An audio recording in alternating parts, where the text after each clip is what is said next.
നമസ്കാരം.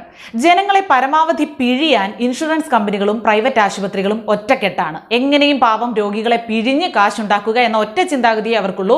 ധർമ്മം ചെയ്യാനൊന്നുമല്ല ആധുനിക സൗകര്യങ്ങളൊക്കെ ഉണ്ടാക്കി ആതുര സേവനം എന്നൊക്കെ പറഞ്ഞ ആശുപത്രികൾ തുറന്നു വെച്ചിരിക്കുന്നത്.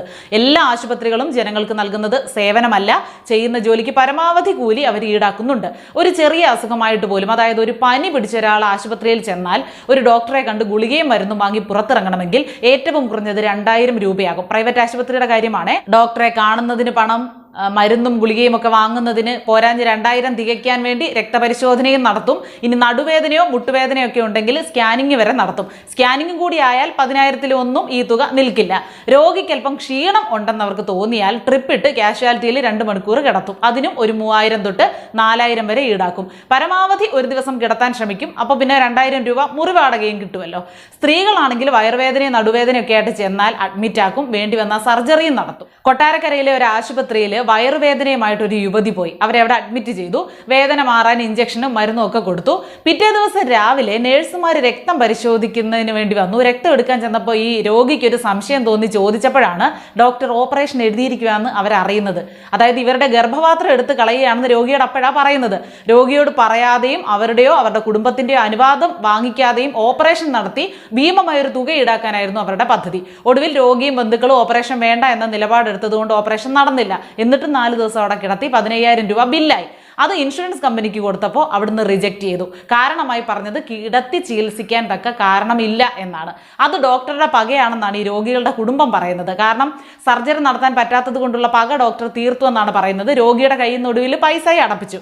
ഒടുവിൽ വേറെ ഗൈനക്കോളജിസ്റ്റിനെ കണ്ടപ്പോഴാണ് അവരുടെ വേദന മാറിയത്. ഒരു സർജറിയും നടത്തിയതുമില്ല. സർജറിയുടെ കാര്യം പറഞ്ഞപ്പോൾ ആ ഡോക്ടർ മൂക്കത്ത് വിരൽ വെച്ചെന്നാണ് പറയുന്നത്. ഇപ്പോഴും ആ ആശുപത്രിയും ഇൻഷുറൻസ് കമ്പനിയും ഒറ്റക്കെട്ടാണ്. അവരുടെ കയ്യിൽ നിന്ന് പണം വാങ്ങിയെടുക്കാനോ അവരെ ആശുപത്രിക്ക് കൊടുക്കാനോ ശ്രമിക്കില്ല. പല ഉഡായിപ്പുകളും പറഞ്ഞ് പരമാവധി തള്ളാനാണ് ഇൻഷുറൻസ് കമ്പനികൾ ശ്രമിക്കുന്നത്. അതുപോലെ മറ്റൊരു തട്ടിപ്പാണ് ആൻജിയോപ്ലാസ്റ്റി. കലശലായ നെഞ്ചുവേദനയെ തുടർന്ന് ഉറ്റവരെയും കൂട്ടി അടുത്തുള്ള മുന്തിയ ഒരു സ്വകാര്യ ആശുപത്രിയിലേക്ക് അവരിൽ കൂടുതലും തട്ടിപ്പിന് ഇരകളാകുന്ന കാഴ്ചയാണ് നമ്മൾ കാണുന്നത്. അവിടെ കാഷ്വാലിറ്റിയിലേക്ക് രോഗിയെ നൽകിയിട്ട് പുറത്ത് ദൈവത്തെ വിളിച്ച് പ്രാർത്ഥിച്ചായിരിക്കും കൂടെയുള്ളവർ നിൽക്കുന്നത്. ആ സമയത്തായിരിക്കും ഡോക്ടർ കൂടെ വന്നവരെ വിളിച്ച് പറയുന്നത് ആൻജിയോഗ്രാം ചെയ്യണം എന്ന്. ആ സമയത്ത് അപ്പോൾ കൂടുതലൊന്നും നമ്മൾ ആരും ചോദിക്കുകയോ പറയുകയോ ചെയ്യില്ല. എന്ത് വേണമെങ്കിലും ചെയ്യൂ, ജീവൻ രക്ഷിച്ചാൽ മതി ഡോക്ടർ എന്നെ പറയും. അപ്പോൾ ഡോക്ടർ പറയും 3 ബ്ലോക്ക് ഉണ്ട്, എത്രയും വേഗം ആൻജിയോപ്ലാസ്റ്റി ചെയ്യണം.